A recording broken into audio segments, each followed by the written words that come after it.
France Bleu Vaucluse, Vaucluse Matin. Le débat, Daniel Morin.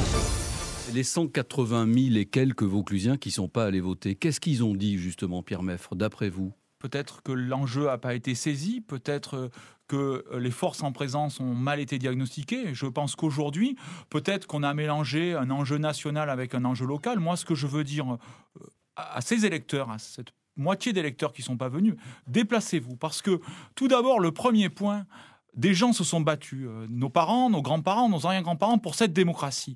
Et donc aujourd'hui, il est important que nos électeurs continuent de jouer la démocratie, de venir voter. Et ensuite, venez voter pour des idées de progrès. Venez voter pour des candidats d'expérience. Venez voter pour des candidats de terrain qui ont un vrai projet local. Ce qui est sûr aussi, c'est que les socialistes n'ont pas favorisé la participation, car cette élection était totalement illisible, à la fois sur les compétences du département, à la fois sur ce redécoupage complètement incohérent.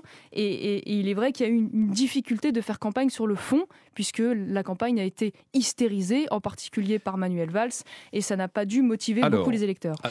Il ne vous aura pas échappé que ça a été une bérésina pour la droite. Je crois qu'il faut assumer la défaite au premier tour. Plutôt que de parler de parti, moi, ce qui m'interroge, c'est le grand décrochage démocratique qui est en train de se produire.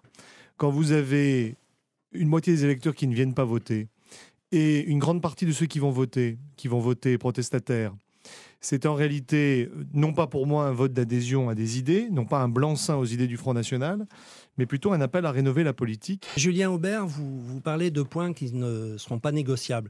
Bon, dans la mesure où il est peu probable une des trois formations politiques décroche la majorité absolue, il faudra bien négocier. Nous sommes d'accord sur les orientations à donner. On ne va pas renier nos idées en abandonnant nos électeurs après avoir défendu ces idées au prétexte qu'il faudrait faire des compromis avec nos adversaires historiques.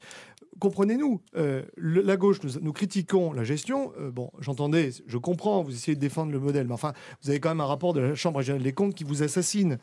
Et ensuite, nous avons une tierce partie qui, de toute évidence, n'est pas dans une logique de coopération, mais qui est dans une logique d'élimination.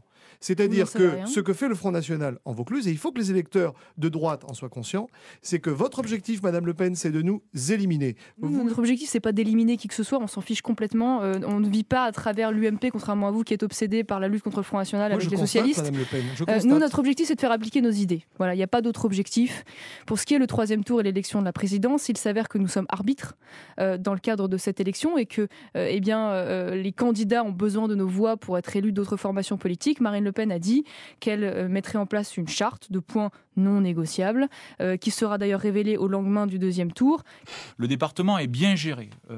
Le classement du département, si vous permettez, le situe dans les 20 premiers départements français. Et ce n'est pas parce que nos concitoyens sont pauvres que le département est mal géré. Nous, les électeurs, ne nous attendent pas sur de la politique politicienne. Les électeurs ne nous attendent pas sur des consignes nationales, sur des consignes de parti. Ils nous attendent sur des projets locaux, les projets locaux de nos candidats.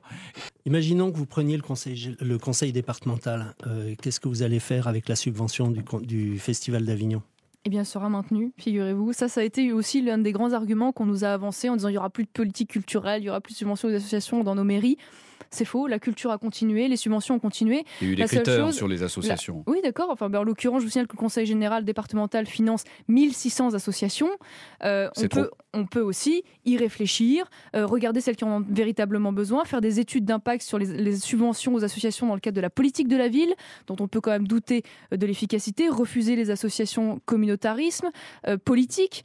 Ça ne veut pas dire qu'on va supprimer évidemment les subventions aux associations. Julien Aubert, sur cette question des associations, il y a aussi un droit de regard, c'est ce que dit la droite aujourd'hui. Oui, moi je trouve que Marion Le Pen est trop timide. Ce que je constate sur les associations, c'est qu'il y a un vrai clientélisme politique qui s'est instauré dans ce département. Il faut dire les choses.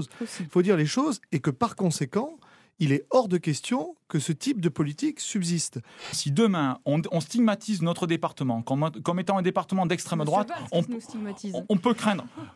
Moi, écoutez, laissons Paris là où il est et occupons-nous du département de Vaucluse.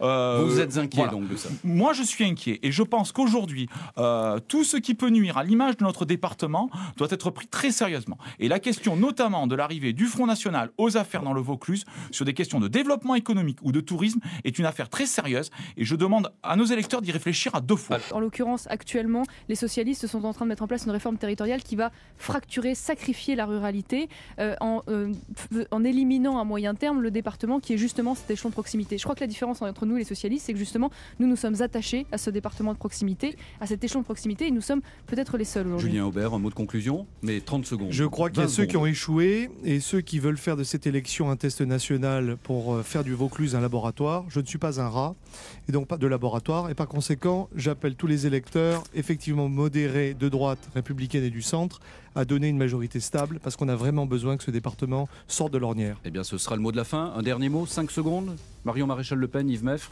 pour établir les compteurs, ils se regardent. Ah bah pas non, un mot, c'est fait. Merci à vous, en tout cas. Merci à tous les trois d'avoir accepté de débattre en direct sur France Bleu Vaucluse et francebleu.fr. Merci Alain Roux. Merci à vous. Spéciale demain dans Vaucluse Matin. Édition spéciale dès 6h sur France Bleu Vaucluse.